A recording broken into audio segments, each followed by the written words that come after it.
Bella Noka. I'm with the Narragansett Indian Tribe, the only federally recognized tribe in the state of Rhode Island. I want to thank you for coming out today because today is very, very important.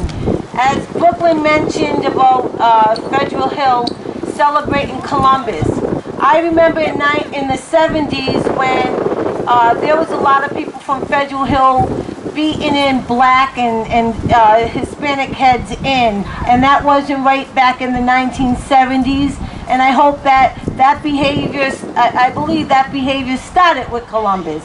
I am not taking away from the Italian people. I believe they have a lot of beautiful people that can be well respected and that can be celebrated. But Columbus is not one of them.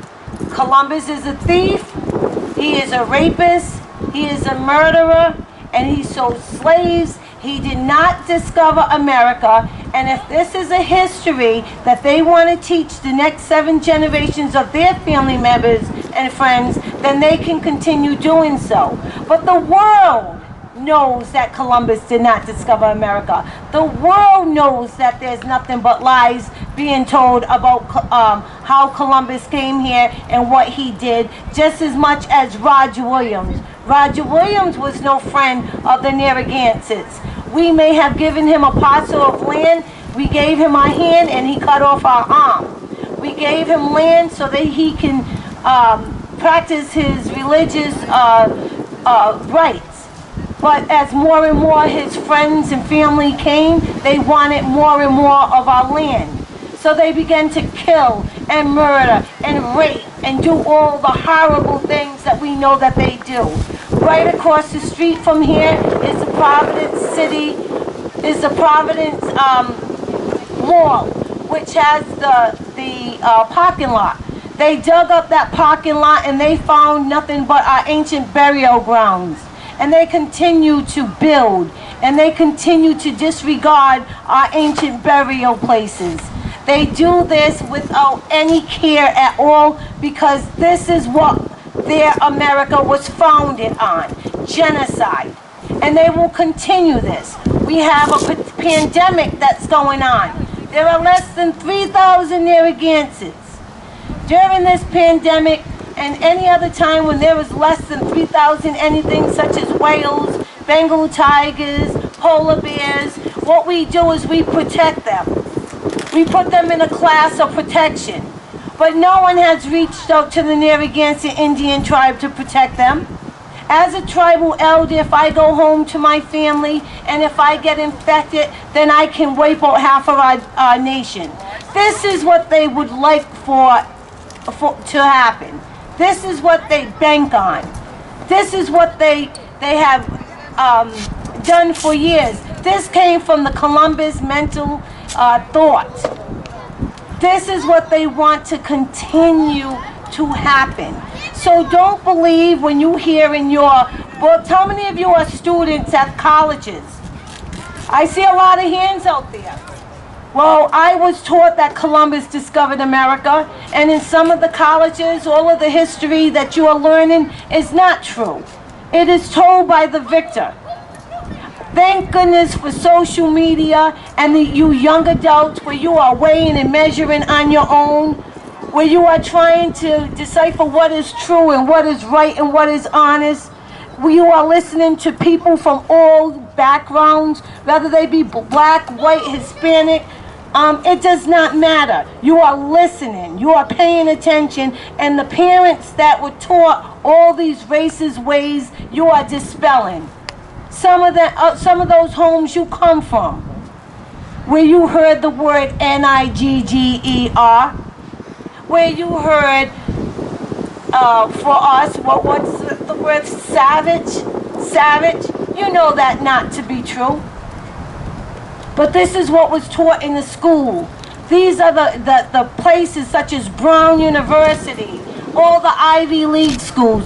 Brown University, racist. I don't really care how you paint it, how pretty you put that picture, and you talk about Brown University as an Ivy League school. It was built off of slave money. They still have tunnels underneath their buildings for slavery with little anklets of chains for little children. So, you know, look at all of the gentrification that's taking place, moving all of the brown, the BIPOC, and when I say BIPOC, that is the black, indigenous people of color, out of their communities. They want us gone. They want us rid of. And we are standing together united. You young adults, I take my hat off as an elder to you, because it is you that is leading the way. It is you that is becoming the educators. It is your passion, your education, your intelligence, and the ability to reach out beyond the stars, beyond of the thought of your family members, beyond the thought of your ancestors. You're doing better than they ever could do. We have to protect and look out for the next 7 generations to come. It is our responsibility for the survival of this land, of our people. You can't get rid of the Narragansett Indian Tribe if you even try to. We are the seeds of this nation. We are the seeds of this land. We are going nowhere. So I say to Gina Raimondo, especially to the legal person up there, Claire Richards, to the Joe Larissas who abused their position to keep the knee in the necks of the Narragansetts by forcing the 1978 compact on them, something that was put on us by under duress. I tell them to take that knee out of our neck, to remove it through the General Assembly, to get rid of it, because it is not ours. Our people did not approve it, and it needs to be gone. You hold it on us like if it was that Bible that was forced upon us, like the church on our land that you forced on us, taking away our language, trying to take away our language, our ceremonials, our place for our people to grow and flourish. You took away our ocean front, grandfather ocean, the place that brought us balance, where we have our ceremonies. We gave you the right to come here, Roger Williams the right to come here, to express his freedom of religion, and you took away ours. We have no waterfront property where we can balance ourselves, where we can have these ceremonies. We need it back. We want it back. And we don't depend on this place to give it back. We depend on you. We depend on the youth. We depend on the people who have a conscience. We depend on people who have a heart and the guts.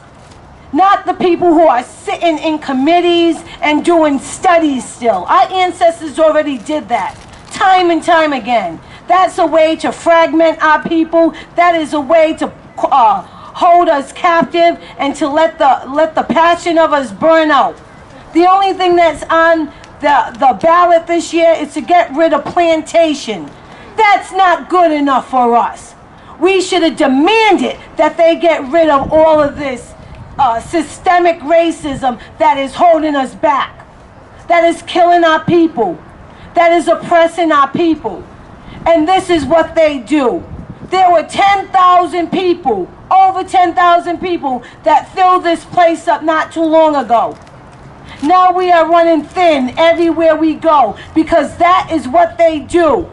They send people in with purpose to fragment us, to burn us out, to tire us, so that we are not united as one. We need a united front to stand strong in the rain, in the snow, in the sleet, no matter what, like our ancestors did. Because we cannot allow this racist place who are now in suits and ties, who do not use their guns, who do not use their batons. What they are using is that political pen to take away and strip us of our rights every single day. And they're doing it in suits and ties with a big smile on their face. So they can come in here and they can offer your family members jobs. They can offer them positions. They can offer them raises. But in the end, we still are back 100, 200, 300, 400 years. It's time for us to move forward. I challenge you out there, every single one of you, to forget the cold, forget the rain, forget the sleet, forget the snow. Whatever you're doing at home, find something to do, to stand up, put it on your Facebook that today is Indigenous Day. It is not Columbus Day. Columbus does not exist in our history. I hope.